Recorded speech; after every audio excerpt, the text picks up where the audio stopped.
అందరికీ నమస్కారం అండి. జగన్మోహన్ రెడ్డి ప్రభుత్వం ఏదైతే పోలీసు వ్యవస్థని గత 5 సంవత్సరాలుగా దుర్వినియోగం చేస్తూ ప్రతిపక్ష పార్టీల మీద, ప్రతిపక్ష పార్టీ నాయకుల మీద, మాజీ ముఖ్యమంత్రి మీద, అలాగే తెలుగుదేశం పార్టీ జాతీయ కార్యదర్శి నారా లోకేష్ గారి మీద ఏ విధంగా అయితే తప్పుడు కేసులు గత 5 సంవత్సరాల నుంచి నిరంతరం పెడతా ఉన్నారో, దాన్నే మళ్ళీ ఎన్నికల కోడ్ వచ్చిన తర్వాత అధికారులందరూ కూడా ఎన్నికల కోడ్ కమిషన్ గారి పరిధిలోకి వెళ్ళిపోతారు. కానీ ఇక్కడ ఏ రాష్ట్రంలో జరిగినటువంటి వింత పోకడ ఆంధ్రప్రదేశ్ రాష్ట్రంలో జరుగుతూ ఉంది. దీని మీద ఎన్నికల కమిషనర్ గారు కూడా దృష్టి పెట్టాలి. ఎందుకంటే ఇవాళ ఆపద్ధర్మ ముఖ్యమంత్రిగా ఉన్నటువంటి జగన్మోహన్ రెడ్డి, ఎమ్మెల్యే లేరు, మంత్రులు లేరు, ముఖ్యమంత్రి లేడు, కంప్లీట్గా ఎలక్షన్ కోడ్లోకి, నిబంధనలోకి రాష్ట్రంలో అన్ని వ్యవస్థలు వచ్చిన తర్వాత కూడా మీ కళ్ళ ముందే తప్పుడు కేసులు పెట్టి నామినేషన్ వేసినటువంటి నన్ను ఈరోజు పోలీసులు నిత్యం వేధిస్తూ ఉన్నారు. నిత్యం 100 మంది పోలీసులు నిన్న మా ఆఫీస్ చుట్టుముట్టారు. 100 మంది, 2 ఏసీపీలు, 4 సిఐలు, 6-7 మంది ఎస్ఐలు, కానిస్టేబుల్స్, టాస్క్ ఫోర్సు, వీళ్ళందరూ కూడా ఒక యుద్ధానికి వచ్చినట్టుగా విజయవాడ సిపి మా మీదకి పంపించాడు. మేము అడుగుతా ఉన్నాం, ఏం తప్పు చేశాం? మేము రోజు ప్రజల్లో ఉన్నాం. సీఎం మీద గులకరాయి దాడి జరిగితే దానికి ఒక మైనర్ని తప్పుడు కేసులో ఇరికిచ్చి అతన్ని లోపల పెట్టారు. మళ్ళా ఈరోజు 164 స్టేట్మెంట్ అంట. జడ్జి గారి ముందు వాళ్ళ కుటుంబం ఏదైతే వేముల సతీష్ రిమాండ్లో ఉన్నాడో వాళ్ళ తల్లిదండ్రుల్ని అక్రమంగా నిర్బంధించి, వాళ్ళ తల్లిదండ్రుల మేడ మీద కత్తి పెట్టి టార్చర్ చేసి 3rd డిగ్రీ ఉపయోగించి ఈరోజు మీ కొడుకు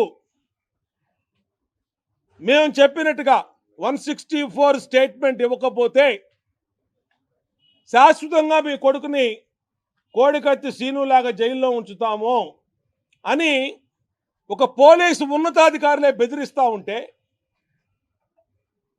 ఇంకా ఎక్కడ రాష్ట్రంలో చట్టం అమలు అవుతోంది? ప్రతి అంశాన్ని ఎలక్షన్ కమిషన్ గారి దృష్టికి తీసుకెళ్తా ఉన్నాం, డీజీపీ దృష్టికి తీసుకెళ్తా ఉన్నాం. మొత్తం డీజీపీ, సిపి, ఏసీపీలు అందరూ ఒక సిండికేట్గా ఏర్పడి, ఈ పోలీస్ సిండికేట్గా ఏర్పడి Telugu Desam party nomination MLA contested క్యాండిడేట్లు వేధిస్తానికి కుట్ర పన్నారనంటే ఇంతకన్నా దుర్మార్గం ఉందా అని అడుగుతా ఉన్నా. సిగ్గుతో చచ్చిపోవాలి మీరు ఐపీఎస్లు. మీరు ఉన్నతమైన చదువులు చదువుకొని కష్టపడి ఐపీఎస్లు అయ్యి ఇవాళ ఒక నేరగాడి చేతిలో కీలుబొమ్మలుగా మారిపోయారంటే ఇంతకన్నా దుర్మార్గం ఉందా? మీ చొక్కాల మీద ఉన్నటువంటి ఐపీఎస్ సిగ్గుతో తల వంచుకుంటుంది, సిగ్గుతో తల వంచుకుంటుంది. సిపి కాంతిరావు అన్న టాటా అని చెప్తా ఉన్నా, డీజీపీకి చెప్తా ఉన్నా, సీతారామాంజలికి చెప్తా ఉన్నా. ఏంటిది? గులకరా వేశాడని అతను తీసుకెళ్లారు. అతను స్పష్టంగా చెప్పాడు, ప్రెస్లో పేపర్లో వచ్చింది. మా అన్నా క్యాంటీన్ని, మా ఇంటి పక్కన ఉండే అన్నా క్యాంటీన్ తొలగిచ్చారు. మా అమ్మకి 200 నాకు 300 ఇస్తానని డబ్బులు ఎగ్గొట్టారు, మధ్యాహ్నం నుంచి ఎండలో నుంచున్నాము, ఆ కడుపు మంటతోనే గులకరాయేశానని చెప్పి అతను స్పష్టంగా చెప్పాడు. చెప్పిన మైనర్ బాయ్ అయినటువంటి వేముల సతీష్ని తప్పుడు ఆధార్ కార్డు సృష్టించి, తప్పుడు బర్త్ సర్టిఫికేట్ సృష్టించి ఇవాళ అతన్ని రిమాండ్కి పంపించి వాళ్ళ తల్లిదండ్రుల్ని బెదిరించి 2 రోజుల నుంచి వేముల సతీష్ వాళ్ళ అమ్మ నాన్న పోలీసుల చిత్రహింసలు తట్టుకోలేక, మేము పెద్దవాళ్ళమండి, మా అబ్బాయి అలా తప్పు చేయలేదండి అని బతిమలాడుకుంటా ఉన్నా ఈ పోలీసుల మనసు కరగలేదు. మాకు తాడేపల్లి నుంచి ఆదేశాలు వచ్చినాయి, మేము చేయాల్సిందే, మీ అబ్బాయి కన్ఫెషన్ స్టేట్మెంట్ ఇవ్వాల్సిందే అని ఇవాళ జడ్జి గారి ముందు 164 స్టేట్మెంట్కి పెడతా ఉన్నారు. దాని ద్వారా ఇది వేముల సతీష్ స్టోరీ. రెండోది, మా సెంట్రల్ నియోజకవర్గ బీసీ నాయకుడైన వేముల దుర్గారావు. ఇతను పాపం ఏంటంటే ఆ వడ్డెరగూడెంలో ఉండటం ఇతను పాపం. ఇతనికి రాయేసిన అతను వేముల, ఇతను కూడా వేముల.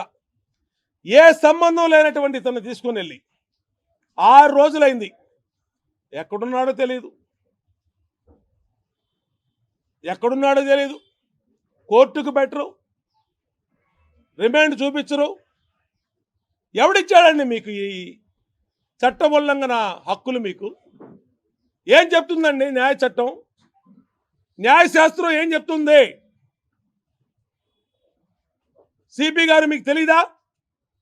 24 అవర్స్ లోపు జడ్జి గారు ముందు పెట్టాలని తెలీదా మీకు?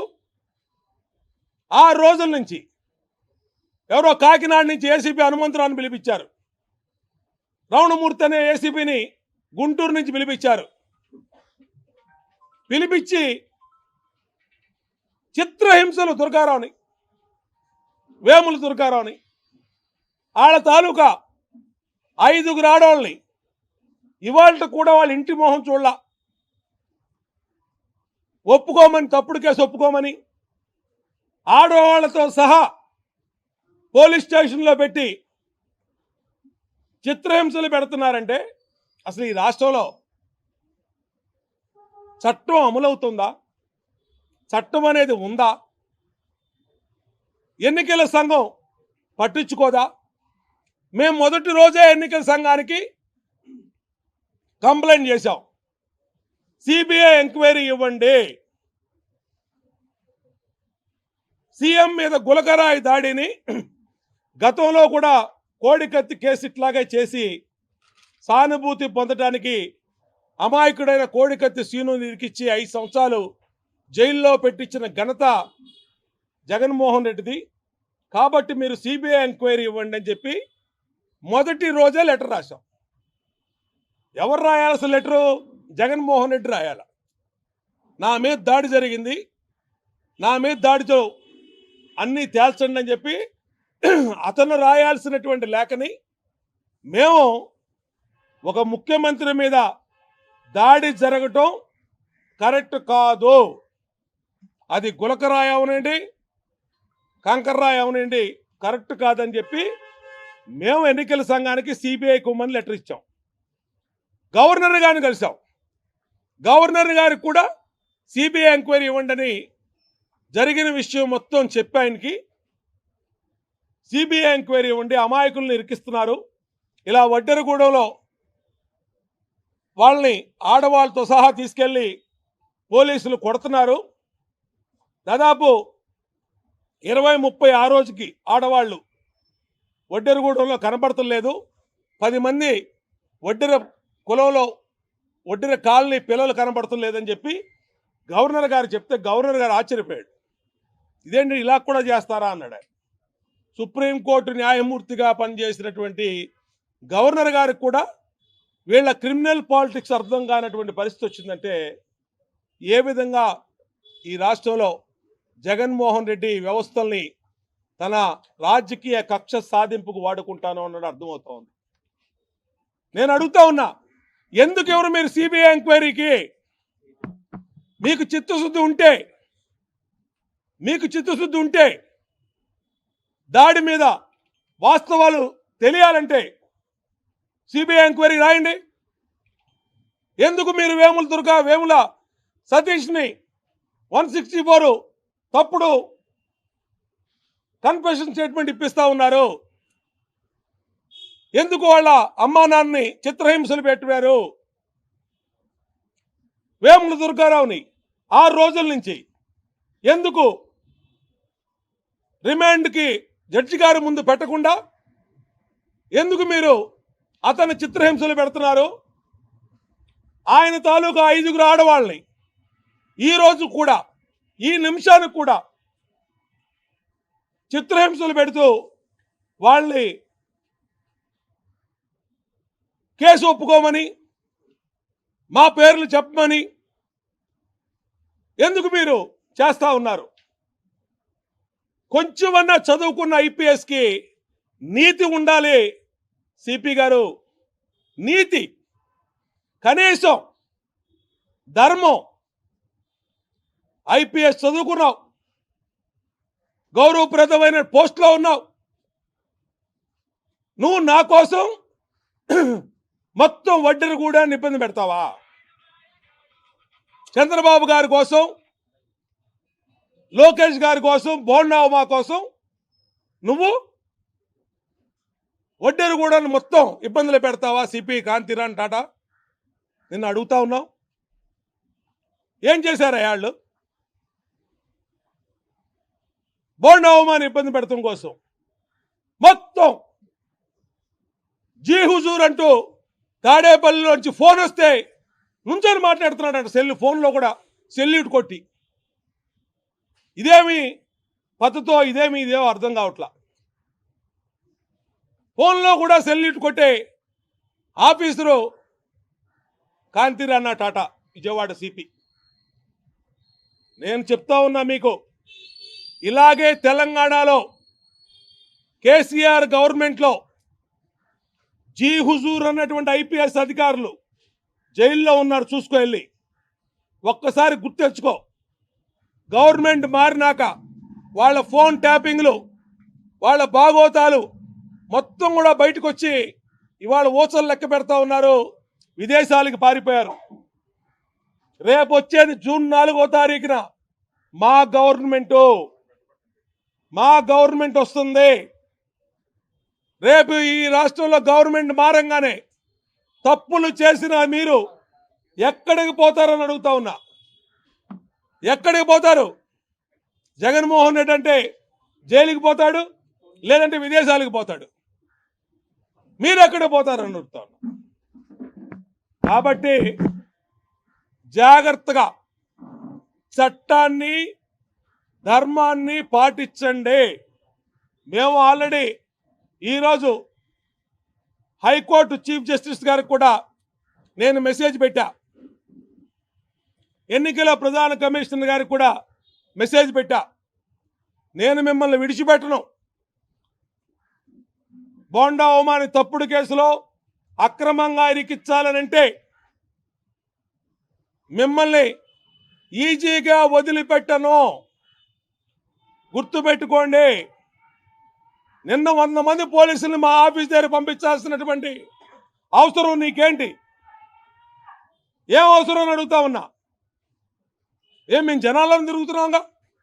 నిన్న ఒక్కడిని వెళ్ళి ఊరేగింపు కూడా లేకుండా నామినేషన్ వేసి వచ్చాం. మా కోసం, ఒక్కడి కోసం ఇంతమంది పోలీసా? తప్పుడు కేసు కోసం వేముల సతీష్ తల్లిదండ్రులు ఇబ్బంది పెడతారా? 3rd డిగ్రీ ఉపయోగిస్తారా? తప్పుడు కన్ఫెషన్ స్టేట్మెంట్ ఇప్పిస్తారా? వేముల దుర్గారావుని 6 రోజుల నుంచి ఏమైపోయాడో కూడా తెలియదు. అసలు బతుకున్నాడో లేడో కూడా తెలియనటువంటి పరిస్థితి.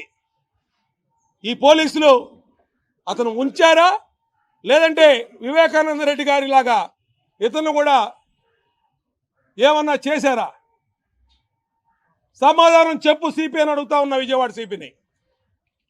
నా మీద గనక తప్పుడు కేసులు గనక పెట్టాలని చూస్తే న్యాయ పోరాటం చేస్తాను, విడిచిపెట్టే ప్రసక్తి లేదు. మీరు రేపు గవర్నమెంట్ మారినాకైనా సరే దీని మీద మొత్తం గులకరాయి దాడి మీద సమగ్ర విచారణ చేపిస్తాం.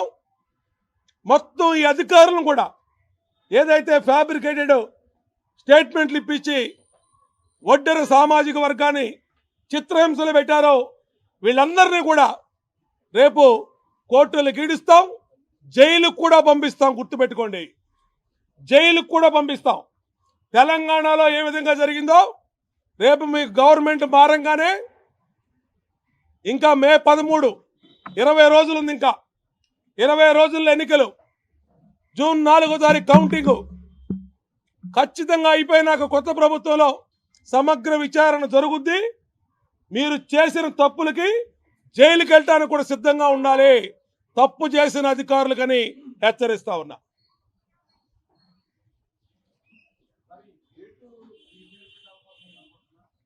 ఇది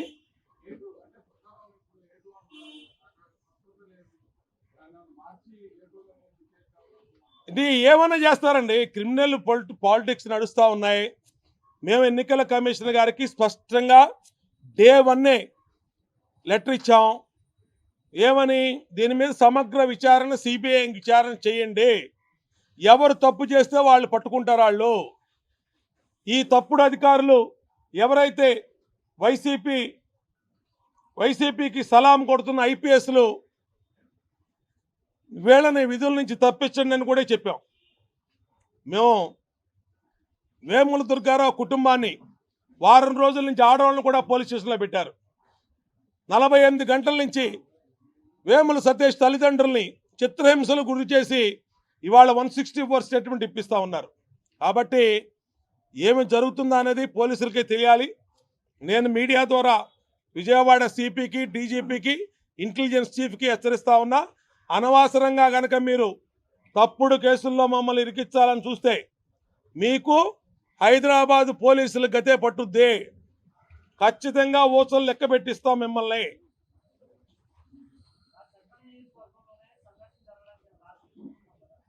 ఎవరు తెలుసండి?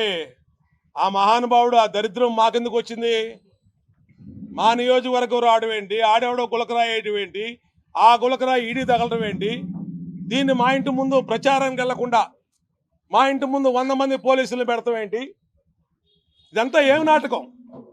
ఒక అభ్యర్థి నామినేషన్ వేసిన అభ్యర్థిని ఈ విధంగా నామినేషన్ వేసింది ఏంటండి? ఎన్నికల ప్రక్రియ అపహాస్యం చేస్తా ఉన్నారు. ఇక్కడ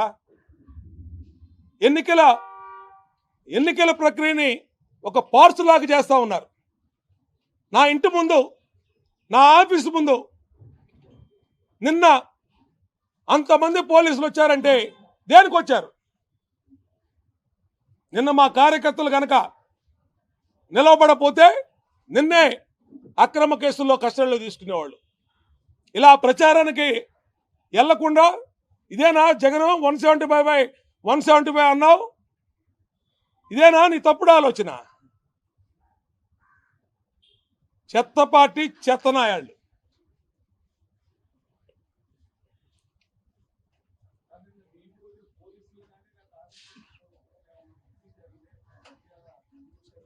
నా దగ్గరకు కూడా రాలేదు. వాళ్ళు మొత్తం దిగ్బంధనం చేసి నన్ను పట్టుకుందామని చూశారు. దాదాపు 1500 మంది కార్యకర్తలు, మా కార్యకర్తలు వచ్చి నన్ను అక్కడి నుంచి తీసుకొచ్చారు బయటికి. అదే మా కార్యకర్తలు అండగా లేకపోతే ఖచ్చితంగా ప్రశ్నించేవాళ్ళు, కస్టడీలో తీసుకునేవాళ్ళు, ఇంకోటి చేసేవాళ్ళు. ఏం చెప్పగలమండి? ఇప్పుడు నేను వచ్చింది దేనికి? నాతో కబుర్లు చెప్పడానికి వచ్చారు వీళ్ళు 100 మంది పోలీసులు. టాస్క్ ఫోర్స్ ఏసీపీ అంట, అతను నార్త్ ఏసీపీ అంట, టాస్క్ ఫోర్స్ సిఏ అంట, టాస్క్ ఫోర్స్ ఎస్ఐలు అంట, కానిస్టేబుల్స్ అంట. వీళ్ళందరూ దేనికి వచ్చారు? కస్టడీ తీసుకుందామని వచ్చారు. తప్పుడు కేసుల్లో సందు దొరికితే నిన్నే పట్టుకుపోయేవాళ్ళు. మళ్ళీ ఇవాళ రేపని చూస్తాను. నేను విడిచిపెట్టిన న్యాయ పోరాటం చేస్తాను. ఆల్రెడీ చీఫ్ జస్టిస్కి మెసేజ్ కూడా పెట్టాం. హైకోర్టు చీఫ్ జస్టిస్ గారికి ఇలాగ ఒక ఎన్నికల నిబంధనలు ఉల్లంఘించి ఒక కంటెస్టెడ్ క్యాండిడేట్ని బయట ప్రచారానికి కూడా తిరగనీయకుండా తప్పుడు కేసుల్లో పెట్టి మమ్మల్ని మా కుటుంబ సభ్యుల్ని ఇబ్బంది పెడతా ఉన్నారు.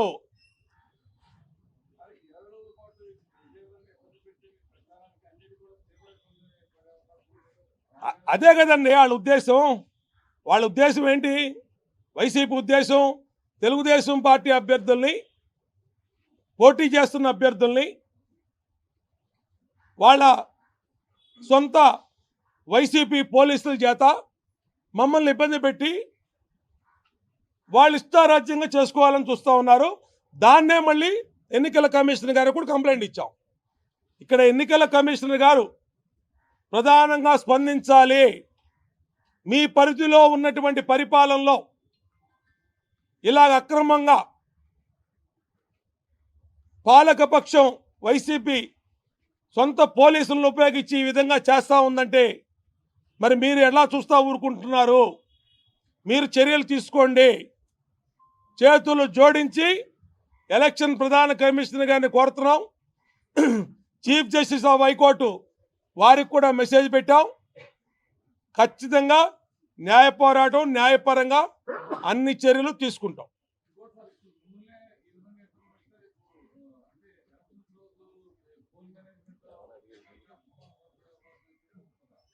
అన్నీ చేస్తారండి, అన్ని అక్రమాలు చేస్తారు. అన్ని అక్రమాలు చేసే గెలవాలని చూస్తుంది వైసీపీ. రేపు పోలింగ్ రోజు చేస్తారు.